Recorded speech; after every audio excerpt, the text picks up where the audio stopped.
Now, when you look at a mineral, it probably plays with the light or affects the light in some shape or form. The first optical property that we deal with when it comes to light in minerals is known as diaphaneity. And this is the ability for that mineral to transmit light through itself. This is set into 3 categories. The first category is opaque. Opaque is where no light is getting through. So it's like if you held a flashlight underneath a solid chunk of iron or steel. No light's getting through that metal.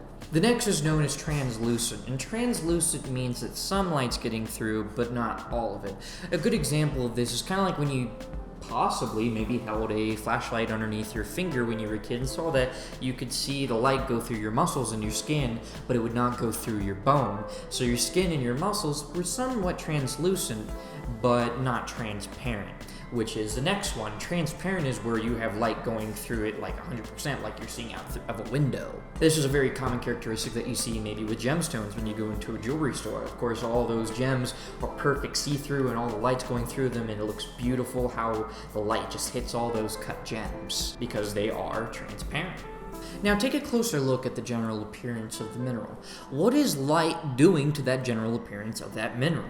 This is known as an optical property of luster. Luster is separated into 2 groups, being non-metallic and metallic. Now metallic is of course that shiny general appearance that metals give off and even some minerals, and then non-metallic, which is separated into a bunch of other different types of lusters. This includes vitreous, which is glass-like in appearance, adamantine, which shines like a diamond does, resinous, which is resin-like, pearly, which is iridescent, similar to seashells, greasy, reflecting light to give play of colors, silky, fine, fiber-like, and the last we'll be talking about is dull, which is not reflecting much light at all. Now here's one we all take for granted. I just made a geology pump without trying. Take it for granted. Okay, sorry, I hate myself. Okay, anyway, the one that we all take for granted is color, an optical property. This is, of course, light that is reflected or transmitted back to the eye. This has always made me wonder what minerals look like to other organisms, or maybe even aliens. This is like, say, bumblebees. Bumblebees see an ultraviolet light. So therefore, minerals are going to look different than them since we see in the wavelength of light, which we call visible light. So therefore, minerals will look different to both of us because we see in different wavelengths of light. Now, color can either go 2 ways for us. It can either be diagnostic, meaning that it does help us identify the mineral, or it can be problematic, meaning it is not going to help us know what this mineral is. Now, color can be diagnostic when it comes to identifying minerals because it can correlate with a mineral's chemistry or structure. Now, if an element in the chemical composition of a mineral is causing the color of that mineral, then it should be an essential part of that mineral. But an interesting thing is that even some minerals, like amethyst and citrine, can have their colors changed by simply having 0.01% of an element within their chemical composition changing the color. So for instance, citrine and amethyst are both quartz, but they have impurities in them that are 0.01% or more of the chemical composition of that mineral, causing it to change its color. Amethyst, of course, being purple, and citrine, of course, being an orange, amber-like color. And this is, again, why it can be problematic. The overall mineral is quartz, but it has impurities in it that make it what we know as amethyst or citrine. But at the end of the day, amethyst and citrine are just quartz. But, take a couple hundred years ago, people were like, oh, this is a different colored version of quartz, so it must be a completely different kind of quartz, so they named it that way. But really all it has is impurities within its crystalline structure changing the color to the visible eye. This, again, meaning it's problematic to identify a mineral based off its color because a lot of minerals can have a multitude of different colors that it can come in due to the way it formed, impurities, and more. And then also the last thing that makes it problematic is some minerals tarnish. For instance, you have chalcopyrite and silver. Those things tarnish and they change colors. So obviously chalcopyrite and silver, when they come out of the ground, are one color, but then you leave them out and they oxidize and they change and basically don't have the same colors that they had when they formed. Now, what about a mineral when it goes under different wavelengths of light, or what's known as electromagnetic radiation? This is what we call luminescence. So instead of putting the mineral under visible light, the light that we see in, we put it under different wavelengths of light. This includes ultraviolet light, gamma radiation, radio waves, microwaves, and more. Now, this actually fits into 3 different categories. The first is when a mineral is struck by low wavelength radiation, or basically light that is traveling at a slower wavelength. This can cause what is known as fluorescence, and a good example is this big chunk of fluoride in front of me, and if I take this black light and shine it on this mineral, it will turn a different color because it is fluorescing under this low wavelength radiation of ultraviolet light. Now, the next kind of luminescence is kind of like those glow-in-the-dark stars that they used to sell us as kids to put on the ceilings of our bedrooms to light up when we went to sleep.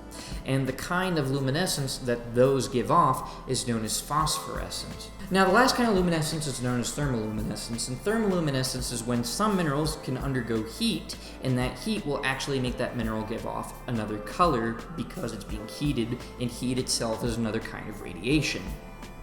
Now, what about a mineral that has a fantastic array of different colors depending on the angle of which you are viewing that mineral? This is another optical property which is known as play of colors. Now, this is a separation of white light into different colors depending on the angle of incidence, or angle of view. It can either happen at the surface of the mineral or within the mineral itself. A good example of this is opal, or labradorite. Opal has opalescence, and labradorite has labradorescence. Tiger's eye has a special kind, which is called chatoyancy. Now, chatoyancy is caused by light scattering due to interacting with a densely packed crystalline lattice, or fine lamellae. The last kind of major test that geologists use is known as a chemical test, and we use the chemical known as hydrochloric acid, and this is of course a chemical property. Now, we don't really use any other chemicals in the field besides hydrochloric acid, and that's because of how common the rock that we use it on is. And these rocks that we use it on are carbonates, which a good example of carbonate is calcite, which is calcium carbonate. Another good example is dolomite, which is a calcium magnesium carbonate. Now, carbonates are extremely common, so to tell the difference between them and other rocks, all we gotta do is take some of this hydrochloric acid, dip it on the rock, and it will fizz and react with the hydrochloric acid. Therefore, we know that we're looking at a carbonate. Now, when it comes to telling the difference between calcite and dolomite, calcite's going to fizz a lot more, and dolomite won't because of their chemistry. And that difference in chemistry is what tells us that the hydrochloric acid is going to react with the calcite more than it's going to react with the dolomite, even though they're both carbonates. Now, there are other kinds of chemical reactions that we're going to use in geology, since of course geology is a lot of chemistry, but we're mostly going to be using those in the labs for specific reasons. Hydrochloric acid testing is going to be the most common one you see because it's the most prevalent one that we use in the field for identifying carbonates, and it's the only reason we kind of use it. There are a few other reasons that we use it, but I don't want to get into that right now because that mostly has to do with mining. Now, there are a few other kinds of tests, but we don't necessarily use them.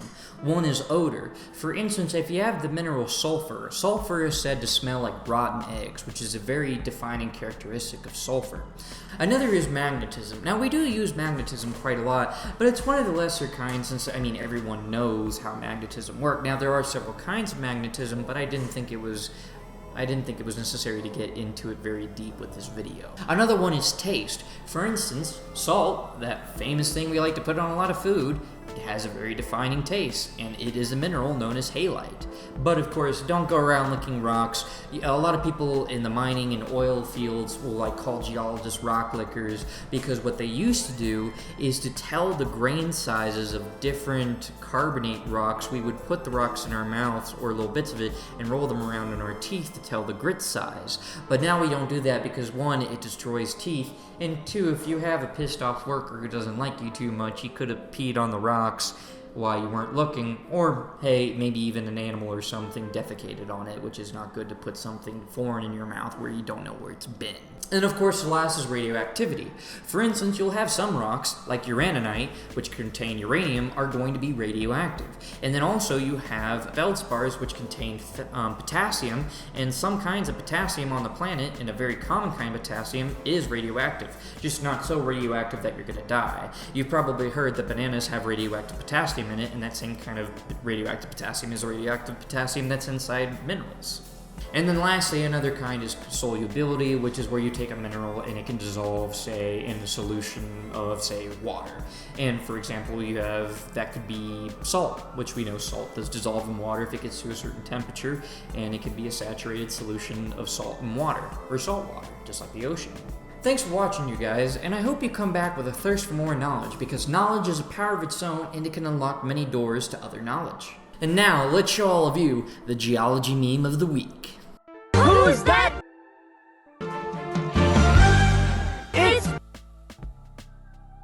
This geology meme has to do with the mineral group known as olivine. Olivine consists of several different minerals, but the two most common kinds are phaelite and forsterite. Forsterite is Fe2SiO4 and phaelite is Mg2SiO4. This geology meme has to do with the mineral group known as olivine. Olivine consists of several different minerals, but the two most common kinds are phaelite and forsterite. Forsterite is Fe2SiO4 and phaelite is Mg2SiO4. This meme is an extension of the meme talking about if you are cold, your animals are cold, therefore you should take them inside. Olivine minerals form at extremely high temperatures between 1200 and 1900 degrees Celsius, and those temperatures occur deep in the mantle of the Earth. When these minerals get to the surface of the Earth, they are highly unstable because they are unhappy being in such low temperatures compared to where they formed, and they start to erode and weather extremely quick due to being unstable at the surface conditions. So, that is the reason for the meme saying if you're cold, they're cold, because olivine is unhappy at surface temperatures and will start to break down if it is not in a very hot place like where it formed at. If you have any questions, ask in the comments below and maybe I'll make a video. As always, rock on and see you next time.